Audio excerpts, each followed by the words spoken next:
Hi guys, in this video I will show you how to create a cool animated divider, so keep watching. Okay, for first, click Edit Container, go to Style, and scroll down.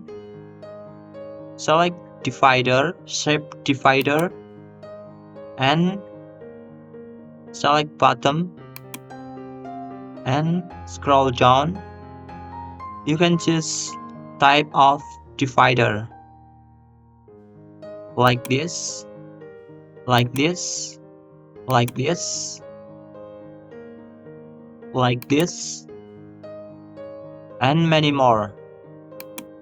And you can invert like this, invert, or bring the font like this,